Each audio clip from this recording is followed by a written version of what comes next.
LeBron hadn't planned to walk down that hallway. He was just back for a small charity event. A handshake here, a few pictures there. But something tugged at him. He told his team to hold up.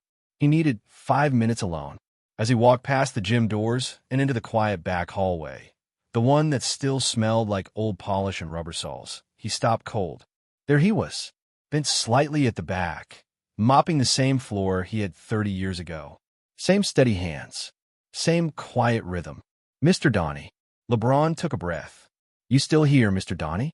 At 80, the old man looked up, squinted through his glasses, and then smiled. You always had big feet, Bron. Hard to forget. LeBron chuckled, but it didn't last. Something hit him in the chest. The years hadn't been kind to Mr. Donnie. His jacket was the same one from back then. His shoes were falling apart. But his eyes? Still warm. Still proud. I thought you'd retired, LeBron said, voice softer now. Mr. Donnie shook his head and tapped the mop. Nah, someone's got to keep this place clean. LeBron looked around. The same walls, same dull lights, but they felt different now. He wasn't that kid sneaking in extra practice at 9 p.m. anymore. But this man, he hadn't changed. He'd been there for every late night, every missed shot, every broken moment. Back then, no one noticed LeBron coming in after hours. No coach, no crowd, just Mr. Donnie unlocking the door and nodding silently. Never asked why, never judged, just let him in and cleaned up after. Man, you remember all that? LeBron asked. Mr. Donnie smiled. I remember everything. That line stayed with LeBron. More than the noise of the charity event waiting down the hall. More than the cameras. More than anything. He asked the principal, why is he still working? They shrugged. Said Mr. Donnie didn't want to leave. Didn't want help. Said he liked being around the kids. Said this was his home. LeBron didn't speak for a while. Just sat in the empty bleachers of the gym. Looked at the scuffed floor. The silence roared louder than any arena. And then, something in him snapped. This wasn't okay. Mr. Donnie gave him something back then that he couldn't name. It wasn't money. It wasn't praise. It was presence. Quiet belief. The kind that lifts you when the world forgets you exist. LeBron pulled out his phone. Texted his team. Give me the foundation. All of them. We're changing his life. He stood up. Walked back to the hallway. Mr. Donnie had moved to the next section, humming softly. LeBron watched for a second, his heart full, his mind racing. That day wasn't about basketball anymore. It had just become something much bigger. LeBron didn't leave the school that day. After his team wrapped up the event, he stayed back, just him in a quiet hallway that suddenly meant more than any arena ever had. He couldn't stop thinking about it. Why was a man like Mr. Donnie, who had served so many generations, still cleaning floors at 80? Not because he had to, but because no one ever asked if he needed anything. That didn't sit right. So LeBron asked to speak with him. Not on a stage. Not in front of cameras. Just one-on-one. Like old times. They sat in the janitor's closet. No joke. 2 chairs, some dusty shelves, a flickering light overhead. And for the first time, LeBron listened. Not as a superstar, but as a student again. Why'd you stay here, Mr. Donnie? He asked. The old man leaned back. I never had much, Bron. But this place, these halls, they gave me a purpose. Every kid who walked in here deserved a clean slate. LeBron stayed quiet. Mr. Donnie continued. You remember that night you came in crying? LeBron nodded slowly. That night, when his mom told him they might lose the apartment. He'd come to the gym, sat in the corner, just trying to breathe. You didn't say a word, Donnie said, smiling faintly. But I left the lights on, just in case you changed your mind. LeBron's eyes burned, but he blinked it away. You always knew when something was wrong. That's the thing, son, Donnie said gently. You weren't just here to play ball. You were here to survive. And I saw that. That broke something inside LeBron. Because no coach ever said that. No media outlet ever wrote it. But Donnie, he always saw the kid behind the jersey. And it wasn't just LeBron. There were hundreds of kids before him. Thousands after. And Mr. Donnie showed up for all of them. Never missed a day. Never asked for anything. He had stories of kids who made it and kids who didn't. Boys who came in broken and girls who left strong. He had seen pain up close, but kept hope alive with nothing more than a mop, a key, and a steady hand. You ever regret not doing something else? LeBron asked. Donnie chuckled. Nope. I regret not having stronger knees, though. They both laughed. But under that laugh was something deeper. A life lived in shadows, lifting others into the light. LeBron knew then, this man was more than a janitor. He was a silent architect, a guardian no one thanked, a teacher without a classroom. And LeBron had just one thought now. He won't be forgotten. Not anymore. What he was planning next, it wasn't going to be small. And it wasn't just for Donnie. It was for every invisible hero who thought no one saw them. Because LeBron did. And now, the whole world would too. That night, LeBron didn't sleep. He sat in his hotel room, staring at the ceiling. His phone buzzed with messages from sponsors, interviews, and news outlets talking about the charity event. But his mind was stuck in that janitor's closet. Mr. Donnie didn't just clean floors. He built dreams quietly from the sidelines. And for 40 years, no one clapped for him. No one gave him a trophy. No one asked him what he needed. LeBron decided that was going to change. Not tomorrow. Not someday. Now. By morning, his team was already moving. Calls went out. His foundation got the first text. I need a full scholarship named after Donnie. For every kid who walks these halls and has a dream, but no support. But that was just the start. LeBron wanted more. He asked the school to clear the gym for a private event. Told them no media, no crowd, just students, teachers, and Donnie. The school agreed, confused but curious. They knew when LeBron had that tone, something big was coming. The next day, Donnie showed up like always, ready to mop the hallway before class. Only this time, someone stopped him. Sir, you're needed in the gym, a student said with a nervous grin. Donnie blinked. What? You'll see. He shuffled toward the gym slowly, still in his work jacket, still unaware. When he opened the doors, he froze. The bleachers were full of students, teachers, and staff. The lights were low. The court was spotless. And, standing at center court, was LeBron, microphone in hand, heart on his sleeve. Mr. Donnie, he said, his voice echoing in the silence. I spent years thinking I made it here because I worked hard. But that's only half the truth. Donnie stared at him, eyes wide. The truth is, I wouldn't be here at all if it weren't for the nights you left the doors open. The days you gave me a smile when I had nothing else. You didn't just mop floors.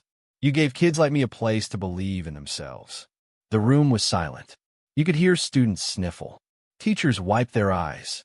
LeBron walked toward him slowly. That's why today, this gym is no longer named after a mascot.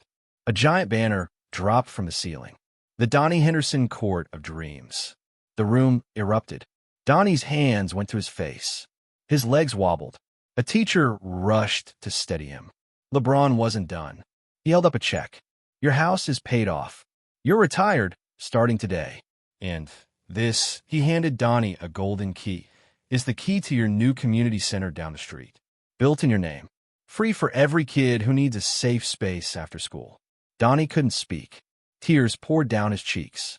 He didn't want a spotlight. He never asked for thanks. But in that moment, he had both.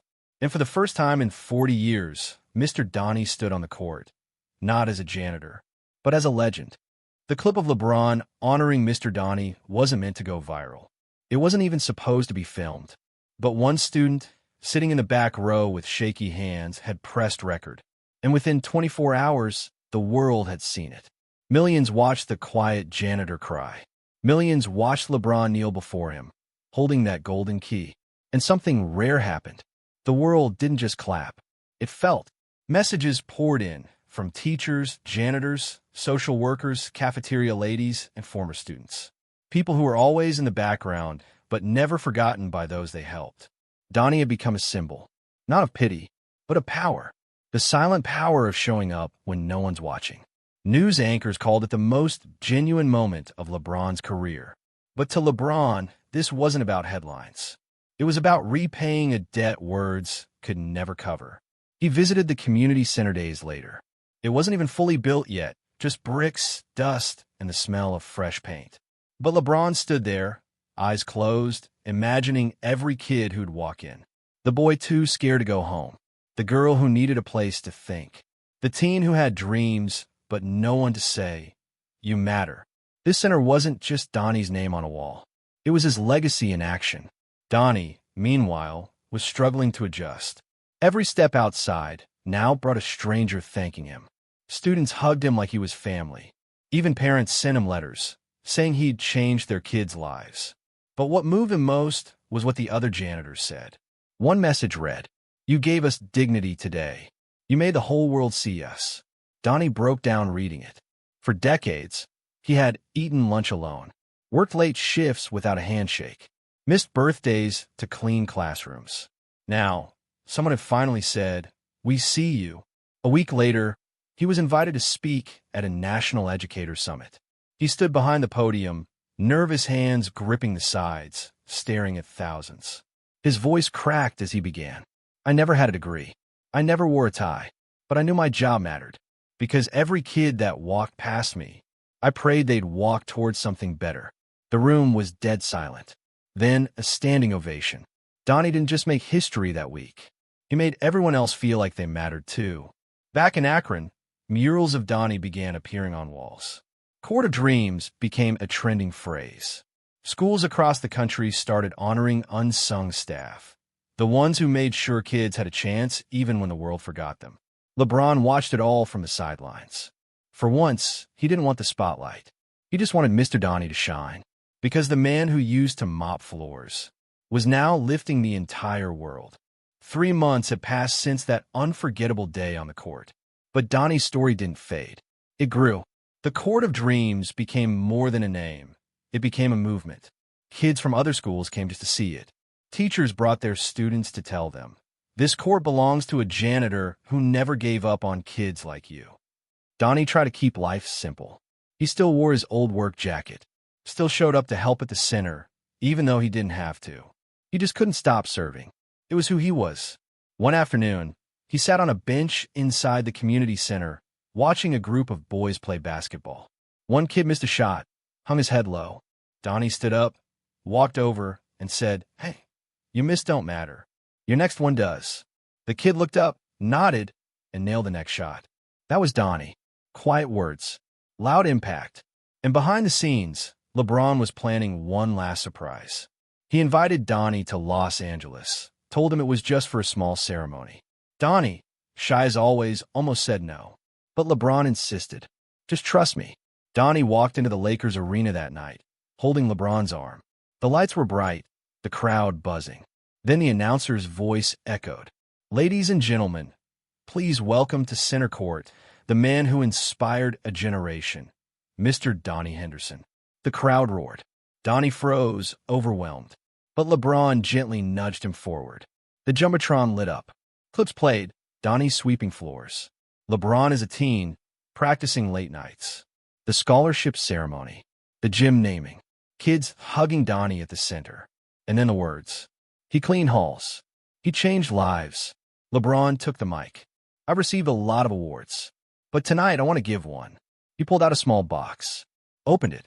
Inside was a custom-made NBA Hall of Honor medal for service to the game that no stat can measure. Donnie's hands shook as he took it. His eyes filled. The crowd stood again, this time not for a star, but for the man who made stars possible.